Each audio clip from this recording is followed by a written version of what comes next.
The riddle of reincarnation. Right now, most people are not even able to handle what is happening in this life. So, why do they want to dig into their previous lives?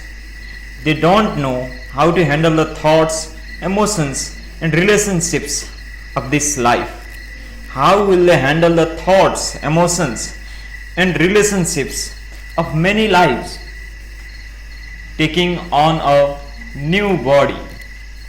Immediately after conception, the physical body slowly starts developing within a woman's womb. But it is only like a nest. In nature, there are some birds who build the nests, but some birds come and lay their eggs in them and make a life there. This is like that. Two people came together and started creating a body. Someone else who is ripe for that and is looking for a body comes and occupies it. Before that, the fetus was not a being, not because of the smallness of the body, but because it was not occupied. It was just a bundle of cells.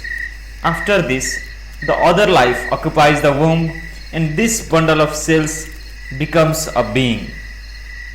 Maybe not yet a full person, but in many ways a person. Generally, the physical body in the womb is ready to be occupied after 40 days. Most of the time, I would say 99.9% of the time, life enters the womb and takes on a physical body between 40 to 48 days after conception. Sometimes, in rare cases, it may take a little longer. Certain beings who have become conscious beyond a certain point wait for the body to grow a little more in the womb, but they will not let any other life enter that womb either. When such things happen, it is very easy to know. I will not go into the details because then people will start looking at every pregnant woman and check to see if she has an aware child or an unaware child. During pregnancy, there are many signs which clearly indicate whether life has entered the womb or not. A mother can easily feel this if we train her a little bit. If life has not entered the womb after 48 days of conception, then something a little extraordinary is going to happen with that child for sure. There is no question about it. You must have heard that someone saw Gautama's mother and said, "You are going to deliver a phenomenal being."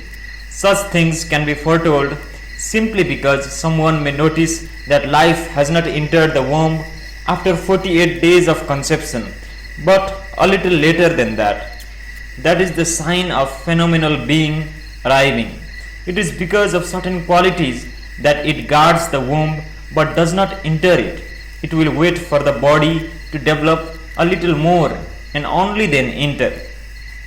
This sort of situation can leave a mother in a certain state of distress or a fundamental level of discomfort.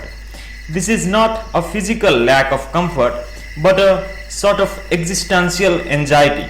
Between 45 to 65 days in the pregnancy, if you notice tears welling up for no particular reason beyond normal maternal emotions, or see flashes of bright blue color off and on, or dreams of snakes in a very benign way, this means a sage or a sorcerer or a great conqueror is on the way. When such signs are noticed, various processes to transform the yet to be born are done. A sage or sorcerer or a conqueror means a certain level of competence or capability. The difference is only of intent. Towards what purpose one will use their competence makes all the difference. This is why many efforts are made to establish an all-inclusive intent the moment pregnancy has occurred, as it is definitely our responsibility as to what sort of life we bring into the world and what level of consciousness we release when that life departs this world. Only after this Somewhere between 84 to 90 days, the engagement with the body for this life truly begins. Till then, the life is just foraging. It checks if this womb is the right place for it. This is not a conscious choice, it is an unconscious choice, tendency wise. It is checking out the womb to see if it matches it. Traditionally, we call these tendencies vasanas. Depending upon your vasana, you look for an appropriate body. During this time, depending on how conscious the being is, there is a little bit of choice as to what kind of body he or she chooses. When I say choice, it is not like you go into a shop and buy this shirt or that. There is a karmic choice. There is a natural tendency for the person to go in a certain direction, towards a certain womb, towards a certain body. Even when you are within the physical body, you have a natural tendency to seek out certain people, because that is how your karmas are. Similarly, when you don't have a physical body, you do the same. It is much more unconscious, but still the karmic substance that you carry with you seeks out a certain type of body. It is just like this. If we let in a whole group of people into a hall for the first time, everyone settles down in their own place. The choice is not entirely random. It is based on your karma to a large extent. You may have the karma of back pain, then you will settle down near the wall. You may have the karma of always hiding and looking. You want to be there in the situation, but you don't want to be visible. So you will find a big person and sit behind him. Your karma may be that you always want to be in the front row, so you just come and sit there. It may be unconscious, but that is how you do it. It is your karma that makes you settle down in a place.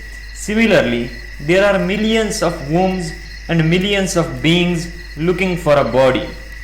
They will settle down according to their attributes and tendencies.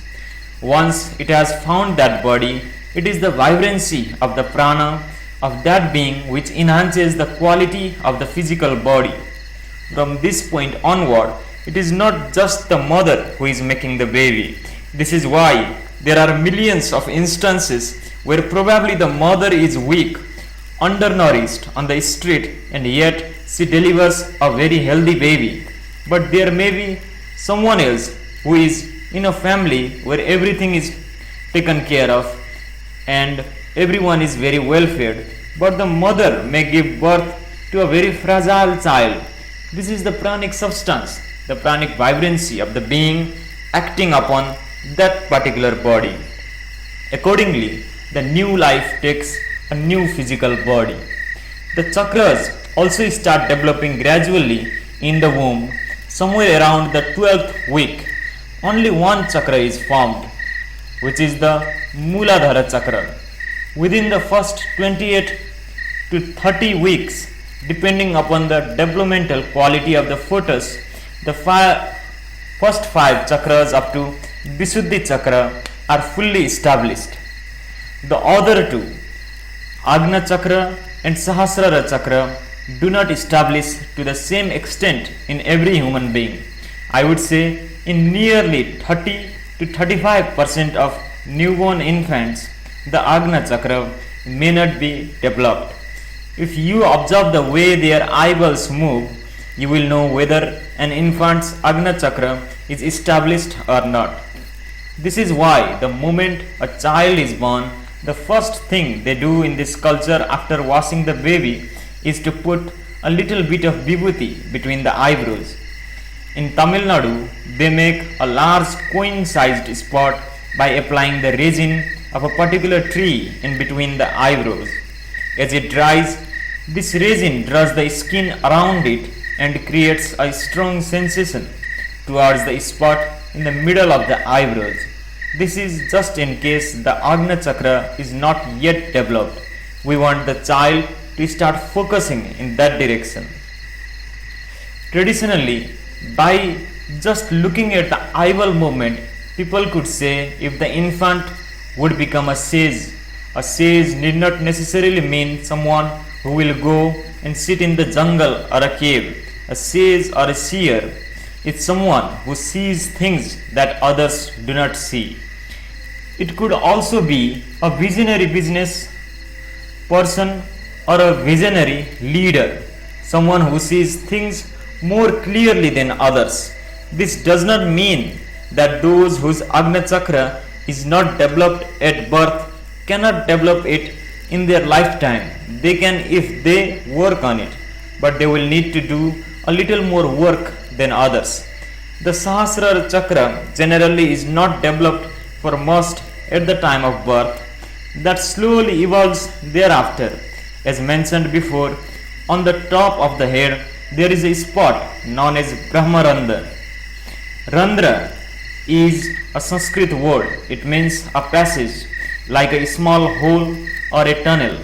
This is the space in the body through which life descends into the fetus. When a child is born, there is a tender spot where the bone does not form until the child grows to a certain age. This is because the life process has the awareness to keep its option open about whether this body is capable of sustaining it or not. So it keeps that trap door open for a certain period so that just in case it finds the body unsuitable for its existence, it can leave. It does not want to leave from any other passage in the body. It wants to leave the way it came, just as a good guest always arrives through the front door and goes out of the front door. Even when you leave one day, if you leave consciously through whichever part of the body, it is fine. But if you can leave through the Brahmarandra, it is the best way to leave.